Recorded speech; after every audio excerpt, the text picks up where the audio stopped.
ঈদ উপলক্ষে শুরু হয়েছে টানা ৭ দিনের ছুটি। সকাল থেকে রেল স্টেশন ও বাস টার্মিনালগুলোতে ঘরমুখো মানুষের ভিড়। বিভিন্ন শিক্ষা প্রতিষ্ঠান আগে থেকেই ছুটি হওয়ায় বাড়তি ভিড় দেখা যায়নি। আজও বাসে বাড়তি ভাড়া নেওয়ার অভিযোগ পাওয়া গেছে। এদিকে ঈদ যাত্রা সুশৃঙ্খল হচ্ছে, এখনও কোনো নিরাপত্তার শঙ্কা নেই বলে জানিয়েছেন পুলিশ মহাপরিদর্শক। Report Hakim Mahir. Lily ultrasoft serum gel, যা গভীর থেকে স্কিনে দেয় 3 গুণ সিরাম হাইড্রেশন। সিরাম জেল হাইড্রেশনে ব্রাইট থাকো সব সিজনে। শুরু হয়েছে ঈদ যাত্রা। দীর্ঘ ছুটি থাকায় ঢাকা ছাড়ছে মানুষ।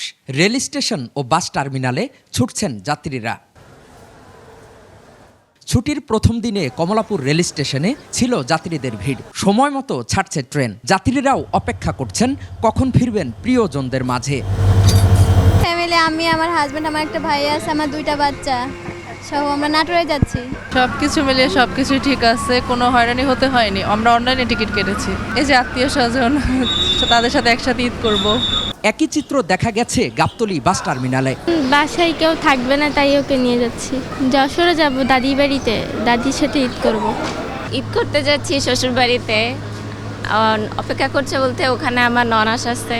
এবারও দূরপাল্লার যাত্রীদের কাছ থেকে বাড়তি ভাড়া নেয়ার অভিযোগ পাওয়া গেছে।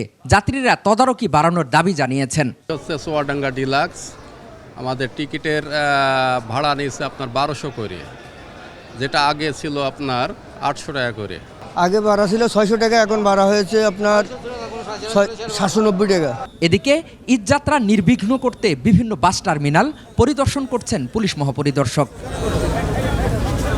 তিনি জানান ঈদযাত্রা সুশৃঙ্খল হচ্ছে। থ্রেট নাই, তারপরেও আমি জনগণকে মেসেজ দিতে চাই, বাংলাদেশ পুলিশ তৎপর।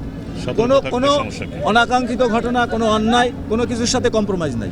কোনো অনিয়ম পেলে প্রশাসনের কাছে অভিযোগ দেওয়ার আহ্বান জানান তিনি।